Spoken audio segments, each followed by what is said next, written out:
Good to see you. We've got a lot of questions, so let's get started with Andrew Sullivan, Brooklyn, New York, registered Republican and a supporter of yours. Thank you. Hi. Hello, Mr. Trump.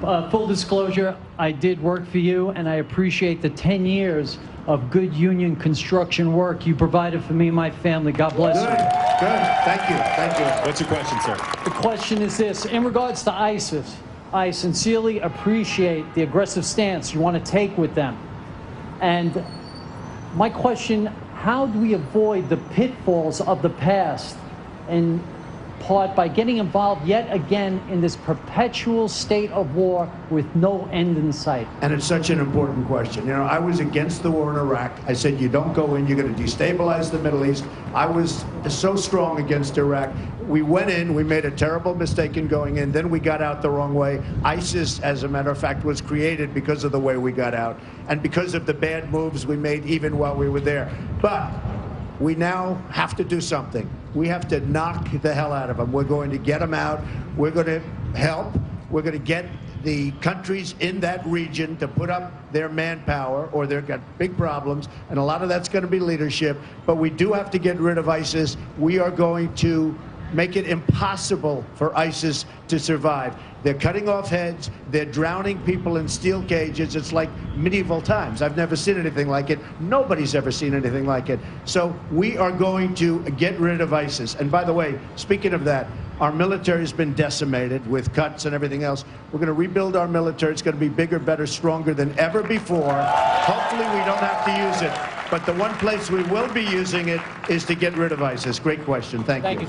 So just to make sure I'm clear here, you're going to bomb the you-know-what out of ISIS, but you have a comprehensive plan for what to do in that region afterward? You know, one of the things that running for office is interesting, because they'll ask you questions like that. And I did. I said bomb the oil. I've been saying that from the beginning. They never did it. Then they started it on a very limited basis. Right now, Libya, as you know, has fantastic oil, some of the finest oil in the world. Who has the oil?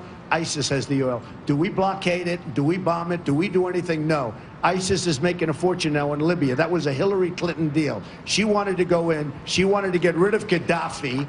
For what reason? I mean, look, Gaddafi was a bad guy. Saddam Hussein was a bad guy. They had one thing in common. They killed terrorists, okay? We would have been better off if we never looked at the Middle East for the last 15 years. Let's get to another question. Okay, Mr. Trump, I've got Jamie Heckman Ulloa. She's from West Sayville, New York, a registered Republican, married, 3 kids, still undecided. My relative is a natural-born American in the military, deployed in Oman. His father and his stepmother are undocumented citizens here in the undocumented people here in the United States for the last 25 years without any way of adjusting their status.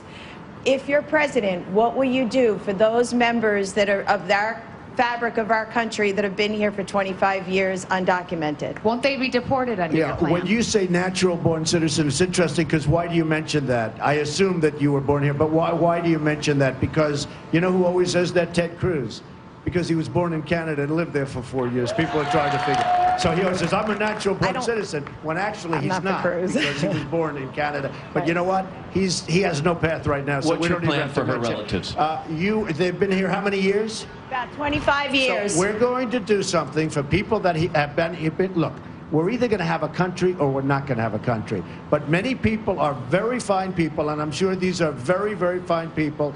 They're going to go, and we're going to create a path where we can get them into this country legally, okay? But it has to be done legally. Otherwise, we don't have a country. They're going to be, and they're going to come back, and they're going to come back legally. We have some wonderful people. It's too tough to say you'll never come back again. They're coming back, but they're coming back into our country legally. So important. Now, that might not be the perfect answer for you, but am I going to get your vote? By the way, they are from Ecuador, and I'm organizing the relief effort for Ecuador, and I need transportation for volunteers and supplies. Okay, very good. Willie, you have a Twitter question?